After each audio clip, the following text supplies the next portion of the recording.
Uma boa tarde para você que nos acompanha na internet. Nós vamos dar início a mais uma pregação nesta tarde. Convido você a abrir comigo a sua Bíblia na segunda epístola de Paulo aos Coríntios, capítulo 2. O texto que nós vamos trabalhar nesse momento, a nossa perícope, vai dos versículos 3 ao 11. 2 Coríntios, capítulo 1, versículos de 3 a 11. Bendito seja o Deus e Pai de nosso Senhor Jesus Cristo, o Pai de misericórdias e Deus de toda consolação. É Ele que nos conforta em toda a nossa tribulação, para podermos consolar os que estiverem em qualquer angústia, com a consolação com que nós mesmos somos contemplados por Deus. Porque assim como os sofrimentos de Cristo se manifestam em grande medida a nosso favor, assim também a nossa consolação transborda por meio de Cristo. Mas, se somos atribulados, é para o vosso conforto e salvação. Se somos confortados, é também para o vosso conforto, o qual se torna eficaz, suportando vós com paciência os mesmos sofrimentos que nós também padecemos. Versículo 7.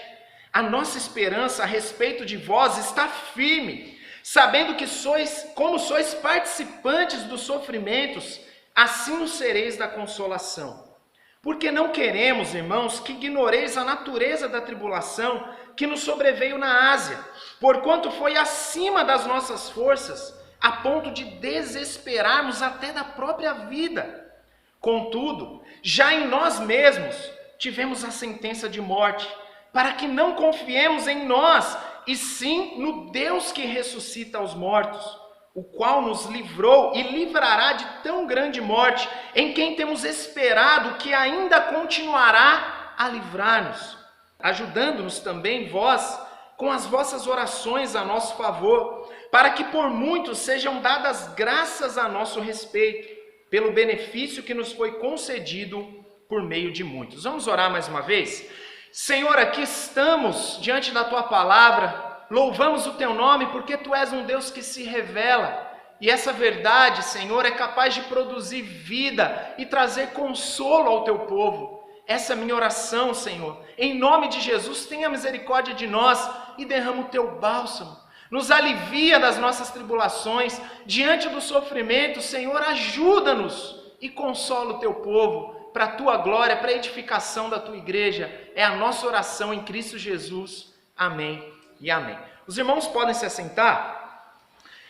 Amados, existe algo que a humanidade não é capaz de resolver. Toda a ciência do mundo, toda a tecnologia do mundo são incapazes de lidar. É um dilema que você não resolve sendo a pessoa mais inteligente, sendo a pessoa mais estudada, que estudou nas melhores universidades. É um dilema que você não resolve ganhando na loteria ou tendo todo o dinheiro desse mundo. Esse dilema é o dilema do sofrimento, a realidade do sofrimento. Queridos, vocês podem de alguma forma pensar que Deus não tem nada a ver com as suas vidas.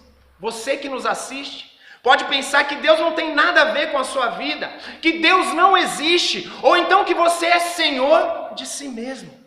Mas uma coisa você não pode negar: o ser humano sofre. E nós temos que lidar com o sofrimento. Nós não temos como extinguir o sofrimento da humanidade. Nós não temos como viver nesse mundo sem sofrer, sem sentir saudade, sem sentir o luto, sem sentir a dor. Uma outra coisa que nós não podemos negar é a realidade do bem e do mal. Se Deus não existe, de onde vem o bem e o mal? Será que ele vem do caos, de uma explosão, do Big Bang, do nada? De onde vem o bem e o mal? Ou então nós teremos que, de alguma forma, entrar numa espécie de negacionismo e fazer vista grossa para a realidade da existência do bem e do mal. Mas nós não temos como negar. Nós sofremos, o bem e o mal existem. Mas aí vem a pergunta que não pode ficar de fora. É o famoso dilema de Epicuro, da Teodiceia. Se Deus existe e o sofrimento humano também existe, por que Deus não faz alguma coisa? Será que você se questionou já a respeito disso? Deus ele não acaba com o sofrimento porque ele não é bom?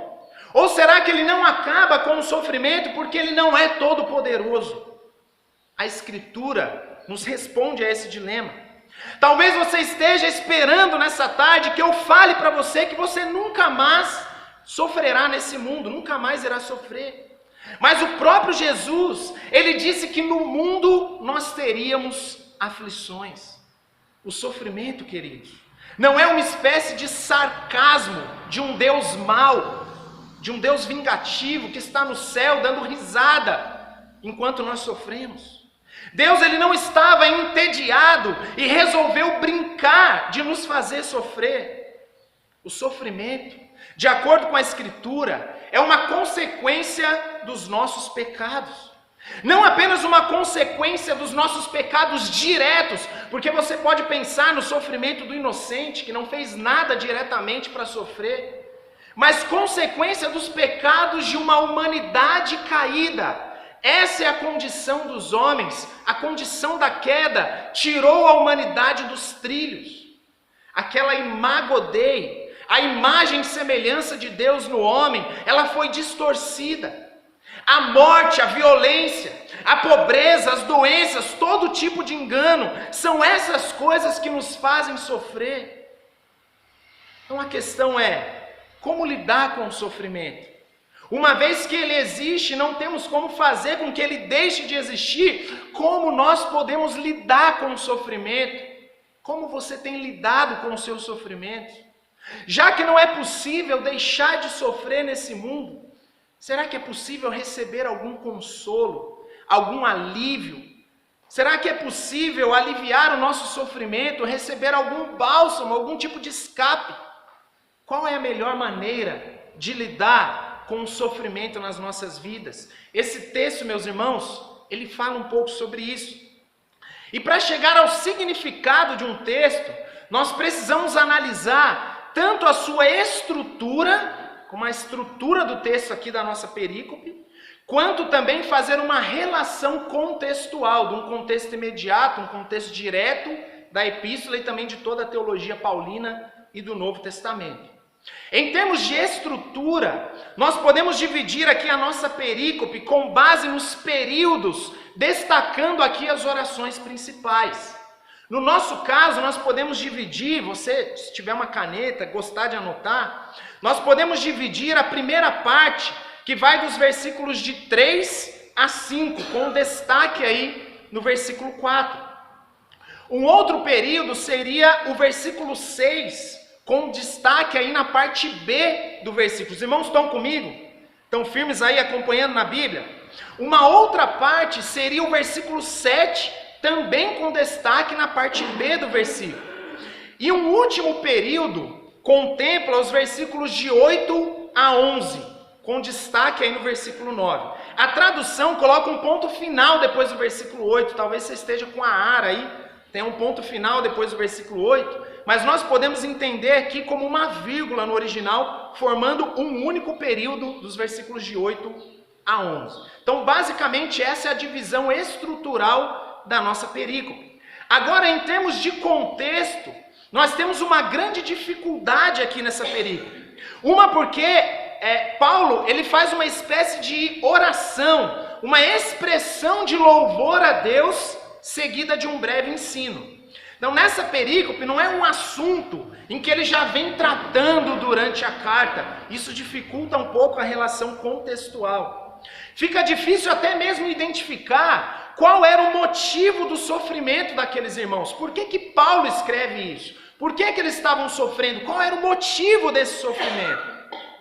O que nós encontramos durante a carta é a referência que Paulo faz a um assunto que ele já tratou numa outra carta, que alguns eruditos vão dizer que foi uma terceira carta enviada à igreja de Corinto que se perdeu.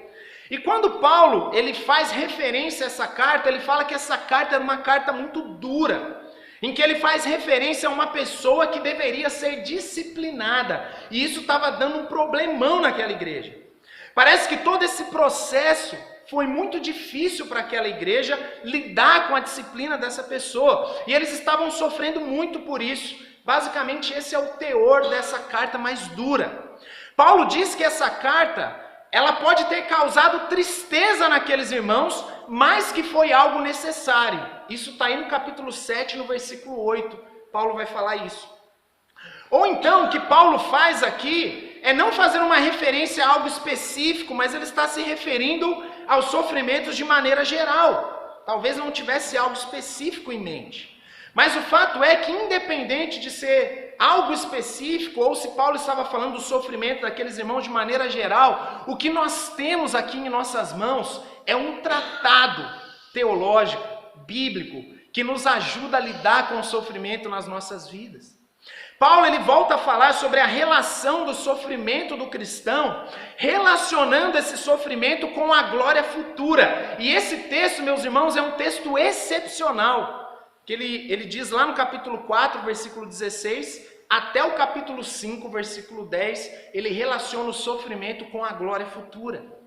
E depois ele fala também sobre os próprios sofrimentos, no capítulo 6, versículos de 3 a 13, e no capítulo 11, versículos de 22 a 23. Então o tema do sofrimento é algo frequente, aparece outras vezes aqui nessa epístola. Eu sei que é depois do almoço, né? Barriga está meio cheia, mas os irmãos estão comigo aí, né? Estão firmes? Nós teríamos um tema mais exegético para a nossa perícope, que seria o conforto diante do sofrimento. Basicamente, é esse o tema que Paulo trata aqui nesse texto. O conforto diante do sofrimento. Esse texto ele fala sobre a possibilidade de consolação diante das tribulações. O que se aplica, queridos, totalmente a mim, a você, diante das nossas tribulações. Eu queria perguntar para você nesse momento: você está sofrendo? Por quais tribulações você tem passado? Será que existe uma melhor forma de lidar com isso e experimentar o consolo e o refrigério diante de tanta dor, diante de tanta angústia, de tanta tristeza? Meus amados, esse texto nos traz verdades preciosas a esse respeito. E eu desejo de todo o coração que você seja confortado pela palavra de Deus nesse momento, independente das lutas que você tem enfrentado.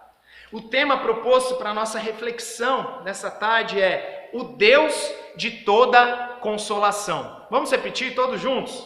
O Deus de toda consolação.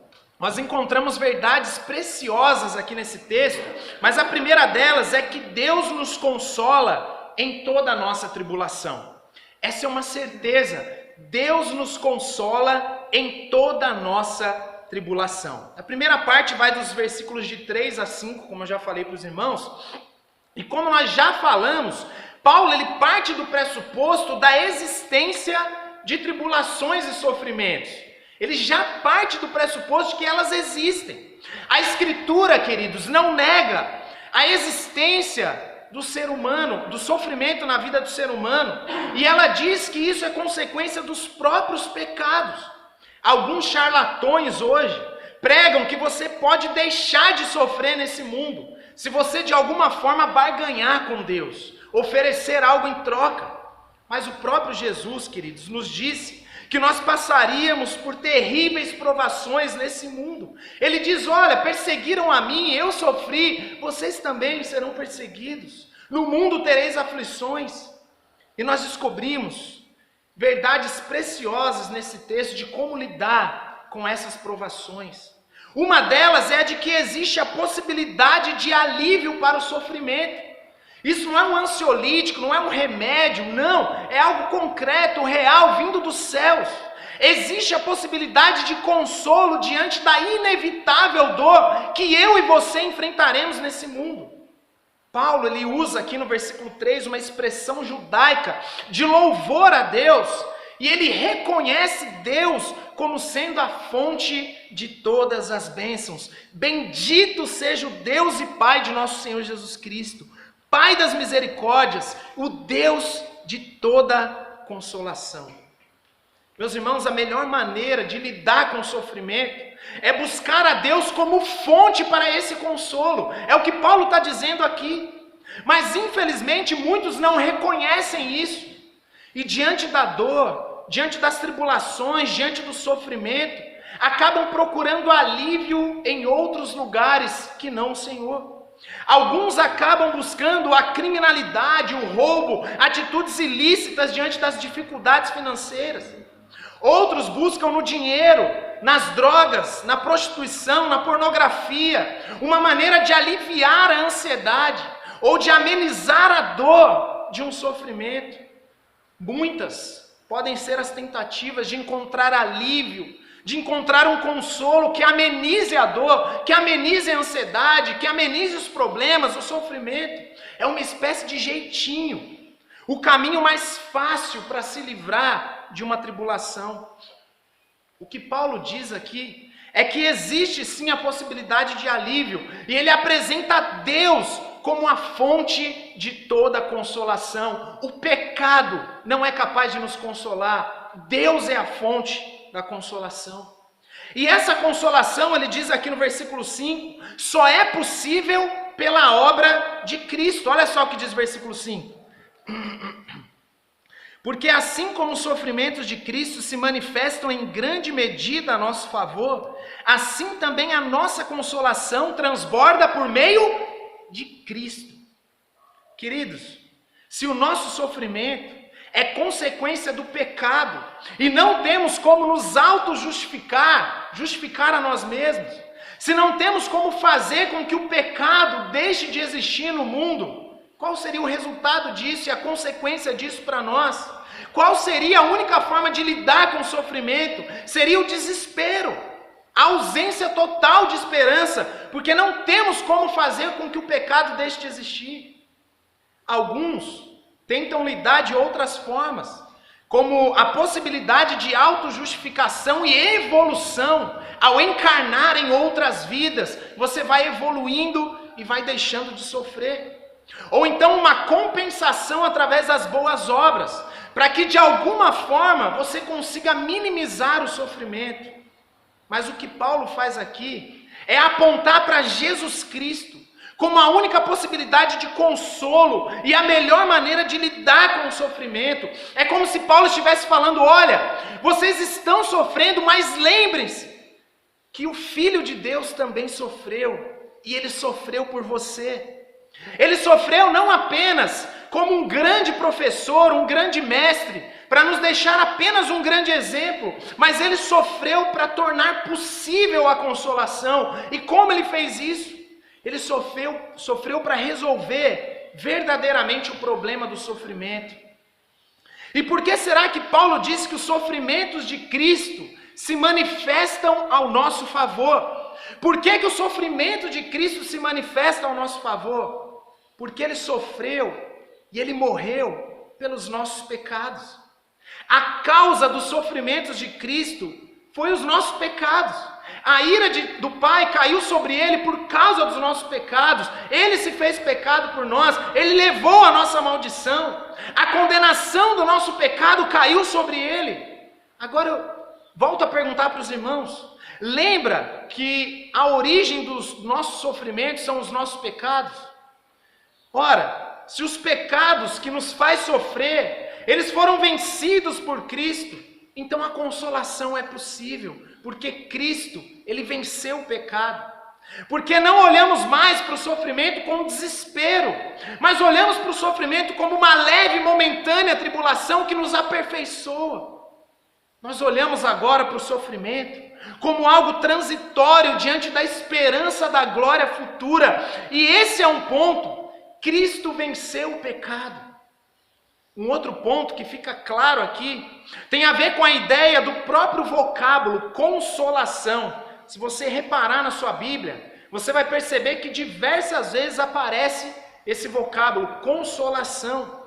E esse vocábulo, que aparece diversas vezes aqui no nosso texto, ele tem a ideia de se colocar ao lado. Essa é a ideia desse vocábulo no original. É paráclesis, que nos aponta para um dos ministérios do próprio Espírito Santo, o Paráclito, o Consolador. Paulo está dizendo aqui, queridos, que Cristo não apenas resolveu a questão do pecado, como tornou possível a comunhão com Deus. Lembra que os nossos pecados nos afastaram de Deus? Agora Cristo venceu o pecado e não apenas nos tirou a condenação, nos justificou, mas também nos trouxe de volta. A comunhão agora é possível. Cristo não apenas resolveu o problema do pecado, nos garantindo a glória futura ao vencer o pecado, mas Ele também se coloca ao lado, Paráclesis. Ele se coloca ao nosso lado diante do sofrimento, e isso é maravilhoso. Meus amados irmãos, o mesmo Jesus que disse que nos deixaria o Consolador, é o mesmo Jesus que disse: eis que estarei convosco todos os dias, até a consumação dos séculos. Se você não entendeu bem, eu vou repetir: eis que estarei convosco todos os dias, até a consumação dos séculos. Ele é o Paráclesis, Ele se coloca ao nosso lado diante do sofrimento. Meus amados irmãos, Cristo está conosco. O Espírito Santo nos assiste nas nossas fraquezas. Ele está ao nosso lado enquanto sofremos. Nós não estamos sozinhos. Você não está sozinho. Assim como os sofrimentos de Cristo se manifestam ao nosso favor, as suas consolações nos alcançam. E eu espero, queridos, de todo o coração, que essas consolações alcancem você nesse momento. Independente da luta, independente da dificuldade, independente do seu sofrimento, seja ele qual for, Cristo está contigo. Ele é Paráclesis, Ele se coloca ao seu lado, Ele venceu o pecado e hoje é possível ter comunhão, consolação vinda dos céus. Que verdade preciosa! Mas esse texto continua, queridos, e nós aprendemos também que nós devemos suportar o sofrimento com paciência. Vamos repetir todos juntos? Para mandar embora aquele sono depois do almoço? Devemos suportar o sofrimento com paciência. Vamos lá? Devemos suportar o sofrimento com paciência. Olha só o que diz o versículo 6. Mas se somos atribulados, é para o vosso conforto e salvação. Se somos confortados, é também para o vosso conforto. Agora a oração principal aí do nosso período. O qual se torna eficaz, suportando vós com paciência os mesmos sofrimentos que nós também padecemos. Paulo ele usa aqui duas orações coordenadas no início do versículo 6. E essas orações nos apontam para a possibilidade de conforto mútuo. Olha só, ele diz: se somos atribulados, é para o vosso conforto e salvação. Se somos confortados, é também para o vosso conforto. A ideia de conforto mútuo. Nós não apenas experimentamos o conforto de Deus, mas somos instrumentos de Deus para confortar uns aos outros. Olha só que legal! E ele reafirma a ideia do que ele já disse lá no versículo 4, com a consolação com que nós mesmos somos contemplados. Nós não apenas experimentamos o consolo de Deus, mas também consolamos uns aos outros com base na nossa experiência. Que nós não apenas recebemos o conforto de Deus diante do sofrimento, mas que devemos consolar uns aos outros, consolar aqueles que estão sofrendo. Da mesma forma que nós recebemos esse conforto de Deus, nós somos instrumentos de Deus para consolar uns aos outros. E essas orações coordenadas aqui apontam para um exemplo da experiência de Paulo e dos seus companheiros. E esse exemplo, de acordo com Paulo, ele seria eficaz para aqueles irmãos de Corinto, se eles suportassem os sofrimentos com paciência. Suportar os sofrimentos com paciência. Suportar os sofrimentos com paciência, queridos, não é deixar de exercer a nossa responsabilidade, não é deixar de trabalhar, deixar de fazer planos, deixar de viver a vida. Não, nada disso. Suportar os sofrimentos com paciência é saber que Deus não nos dá um fardo maior do que nós podemos carregar. É saber que Deus é um Deus soberano e que Ele continua no controle das nossas vidas. Suportar o sofrimento com paciência é continuar crendo no amor de Deus, por mais difícil que seja a tribulação. É saber que todas as coisas cooperam para o bem daqueles que amam a Deus. Suportar os sofrimentos com paciência é saber que Cristo está sendo formado em nós à semelhança do seu sofrimento, por mais difícil que seja. Deus usa esse mal para o nosso bem, e que dentro em breve você será um testemunho, como um exemplo para abençoar outras pessoas que estejam enfrentando as mesmas tribulações, o mesmo sofrimento que você enfrentou, mas suportou com paciência e venceu. Suporte com paciência as tribulações. Não se desespere, meu irmão e minha irmã. Exerça assim a sua responsabilidade. Faça o que você sabe que precisa ser feito, mas não se desespere. Tenha paciência diante da tribulação. Muitas vezes, diante do sofrimento, a gente chega a pensar que Deus se esqueceu de nós. Ou a gente pensa que a vontade de Deus não é muito boa para nós. Nós sabemos o que é melhor para nós mesmos. E começamos a agir por conta própria. Não faça isso. Continue crendo, com paciência, esperando. Continue confiando no amor de Deus por você. Continue crendo que você não está sozinho e que por mais difícil que seja, todas as coisas cooperam para o bem daqueles que amam a Deus. Então Paulo nos diz que Deus é a fonte de toda consolação. Ele nos diz que nós devemos esperar com paciência, suportar as tribulações. Mas nós aprendemos também com esse texto a respeito da certeza da consolação. O consolo para nós, que somos filhos de Deus, é uma certeza, queridos. Não é uma possibilidade, um eu acho, um talvez, uma loteria, não, é uma certeza, é uma promessa. Olha só o que diz o versículo seguinte, versículo 7. A nossa esperança a respeito de vós está firme, sabendo que, como sois participantes dos sofrimentos, assim o sereis da consolação. Aqui Paulo explica que existe uma relação direta entre o sofrimento de Cristo a nosso favor e a consolação de Deus por nós através de Jesus Cristo. E isso reafirma o que ele disse no versículo 5, com a ideia de consolo mútuo, aplicando isso ao seu próprio exemplo para aqueles irmãos.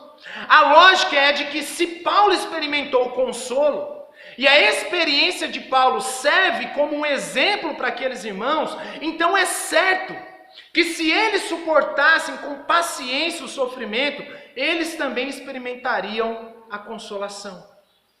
Paulo ele afirma aqui que tinha esperança de que eles se manteriam firmes no sofrimento e de que seguiriam o seu exemplo. E uma vez estando firme diante do sofrimento, a consolação é uma certeza.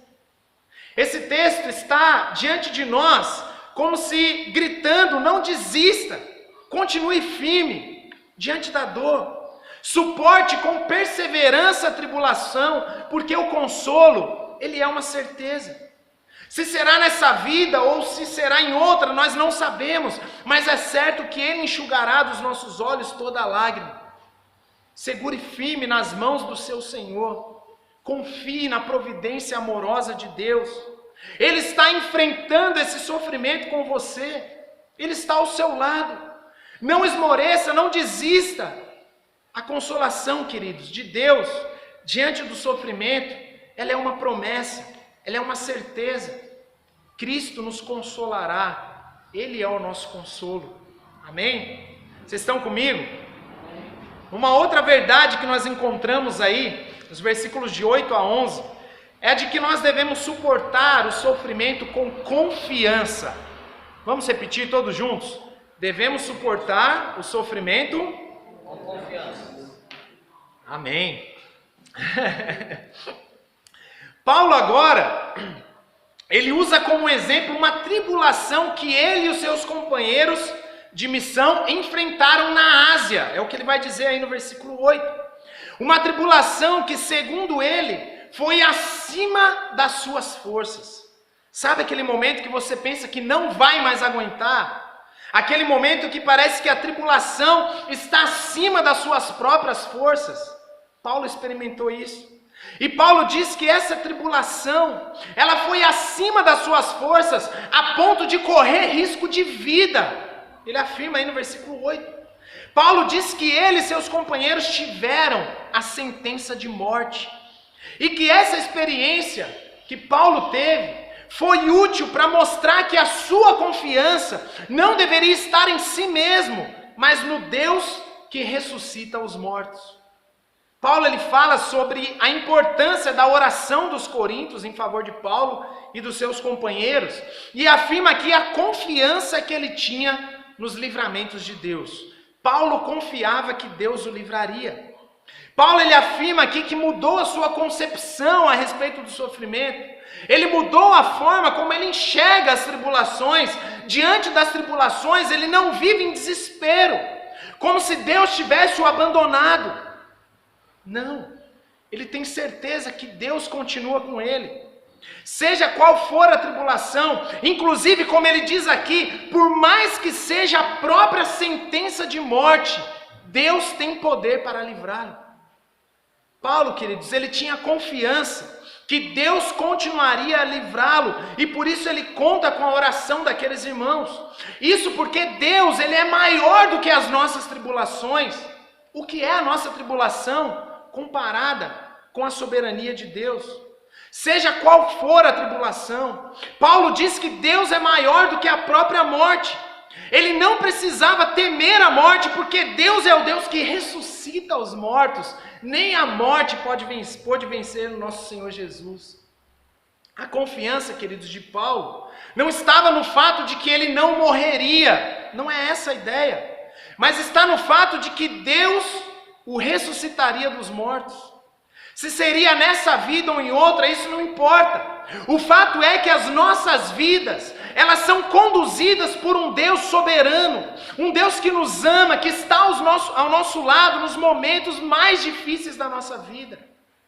É essa certeza, é essa confiança que fez com que Paulo enfrentasse uma masmorra romana, com a confiança que nós lemos lá em 2 Timóteo.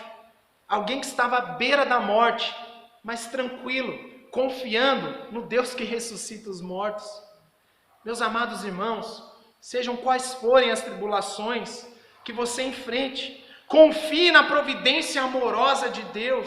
Ele não é um Deus sarcástico que gosta de te ver sofrer. Pelo contrário, Ele conhece o seu sofrimento. O sofrimento humano ele é consequência da queda da humanidade. E o que Deus faz é vir ao nosso encontro. Ele conhece a dor de perder um filho. Ele entregou o seu filho para morrer em nosso lugar. Ele conhece o que é a fome, o que é a sede. Ele conhece o que é o desprezo, o abandono, a traição. O Filho de Deus, ele se fez homem. Ele conhece as nossas aflições. Nós não estamos sozinhos. Você não está sozinho, você não está sozinha. Ele se coloca ao seu lado. Confie, desfrute da consolação do nosso Senhor. Queridos, esse texto é um texto espetacular. Ele nos fala que é possível receber o consolo diante do sofrimento. Ele nos fala que Deus é a fonte de toda consolação, que esse consolo, ele é possível por meio da obra de Cristo, porque Cristo venceu o pecado, e não apenas nos garantiu a glória futura, mas nos garantiu a comunhão com Deus. Ele é Paráclitos, ele se coloca ao nosso lado. Esse texto nos diz que diante do sofrimento e das tribulações, nós não estamos sozinhos. Por mais que você seja tentado a pensar que você está sozinho, que Deus te abandonou diante do sofrimento, isso é uma mentira, não creia nisso. Deus está contigo, está ao seu lado. E esse consolo, meus amados irmãos, é uma promessa, é uma certeza, é uma garantia que nós temos no Espírito Santo. Esse texto nos diz que nós podemos confiar na providência amorosa de Deus. Ele nos conduz e todas as coisas cooperam para o bem daqueles que amam a Deus. Por isso eu pergunto para você, quais têm sido as suas tribulações? O que tem feito você sofrer? Saiba, querido, em nome de Jesus, que você não está sozinho. Deus, ele não te esqueceu, então resolveu te abandonar. Pelo contrário, ele conhece a sua dor, ele se coloca ao seu lado. E infinitamente maior do que o seu sofrimento, do que o meu sofrimento, é o livramento de Deus. Deus é maior do que a nossa dor, é maior do que o nosso sofrimento, do que a nossa tribulação. Se será nessa vida ou em outra, nós não sabemos. Mas assim como Paulo, nós podemos confiar no Deus que ressuscita os mortos. Ele nos dá esperança. Nada pode nos separar do amor de Deus que está em Cristo Jesus. Nem tribulação, nem sofrimento, nem angústia, nem mesmo a morte que zombava de nós, ela foi vencida por Cristo. Cristo zombou da morte, Cristo venceu a morte, Ele ressuscitou, está vivo. E esse mesmo Jesus está do nosso lado. Esse texto nos fala isso, meus irmãos. Que verdade maravilhosa. Nós podemos ter esperança, nós podemos confiar na providência amorosa de Deus. Ele enxugará dos nossos olhos toda a lágrima. O meu desejo de todo o coração é que você experimente esse conforto que nós recebemos através de Jesus Cristo. Independente das lutas que você tem enfrentado, do sofrimento, das dores que você tem sentido, não desista. Confie na providência amorosa de Deus. Ele te ama. Ele está ao seu lado. Que essa seja uma verdade na sua vida, em nome de Jesus. Amém? Vamos orar, feche seus olhos. Senhor, nós te louvamos porque o Senhor é um Deus presente. O Senhor não nos deixou abandonados em nossos pecados e delitos, mas movido pelo seu amor, escolheu entregar o seu próprio Filho para morrer em nosso lugar naquela cruz maldita. Ele não pecou em momento algum. Ele, sendo justo e santo, morreu como pecador. A sua própria ira caiu sobre o seu Filho, para que não houvesse mais ira e condenação sobre nós. O pecado foi vencido, a morte foi vencida, e por isso nós cremos que da mesma forma como o pecado foi vencido, a comunhão também se tornou possível, e o Senhor está conosco, mesmo diante das dores, do sofrimento. O Senhor está ao nosso lado, nos levando no colo, nos abençoando com refrigério, com consolo. O Senhor conhece as nossas dores. Ó Deus, nós somos pecadores e falhos. O Senhor já fez tanto por nós, mas insistimos mais uma vez. Derrama o teu refrigério, o seu bálsamo sobre o teu povo. Conforte, Senhor, cada coração aqui presente, cada coração de cada pessoa que nos assiste agora na internet, das nossas famílias aqui representadas, que possamos continuar crendo e confiando no consolo do Senhor, na soberania de um Deus amoroso, um Deus que faz todas as coisas para o nosso bem. Nós te agradecemos, Senhor, em nome de Jesus. Amém e amém. Deus abençoe os amados irmãos. Você que nos assiste pela internet, não esqueça de deixar um like, compartilhar também o vídeo com seus amigos e familiares. Uma ótima tarde a todos, com a graça do Senhor Jesus.